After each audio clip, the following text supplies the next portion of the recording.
നമസ്കാരം. രാജ്യത്തെ നിയമങ്ങൾ ലംഘിച്ച് കഴിയുന്ന വിദേശികളെ കണ്ടെത്താനായി സൗദി നടത്തിവരുന്ന പരിശോധനകൾ ഊർജിതമായി തന്നെ തുടരുന്നു. വിവിധ സർക്കാർ ഏജൻസികളുടെ സഹകരണത്തോടെ ഒരാഴ്ചയ്ക്കിടെ നടത്തിയ രാജ്യവ്യാപക പരിശോധനയിൽ ആയിരക്കണക്കിന് നിയമലംഘകരാണ് പിടിയിലായത്. ആവശ്യമായ യാത്രാരേഖകൾ പൂർത്തിയാക്കിയ 7392 വിദേശികളെയാണ് കഴിഞ്ഞ ഒരാഴ്ചയ്ക്കിടെ സൗദി അറേബ്യയിൽ നിന്ന് സ്വന്തം രാജ്യങ്ങളിലേക്ക് നാടുകടത്തിയത്. ഒരാഴ്ചയ്ക്കിടെ വിവിധ ഭാഗങ്ങളിൽ നിന്നായി 10,000-ത്തിലധികം പേർ വിവിധ നിയമലംഘനങ്ങളുടെ പേരിൽ അറസ്റ്റിലായിട്ടുണ്ട്.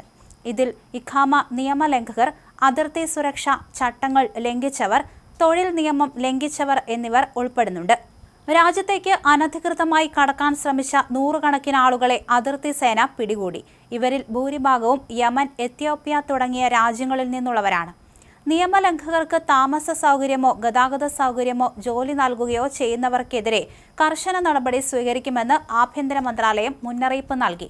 ഇത്തരം കുറ്റകൃത്യങ്ങളിൽ ഏർപ്പെടുന്നവർക്ക് 15 വർഷം വരെ തടവും 10 ലക്ഷം റിയാൽ വരെ പിഴയും ശിക്ഷയായി ലഭിക്കാം.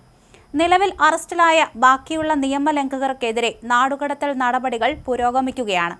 മിക്കവർക്കും ഔട്ട് പാസ് ലഭിക്കുന്നതിനായി അതത് രാജ്യങ്ങളുടെ എംബസികളുമായി ബന്ധപ്പെട്ട് വരികയാണെന്ന് അധികൃതർ വ്യക്തമാക്കി.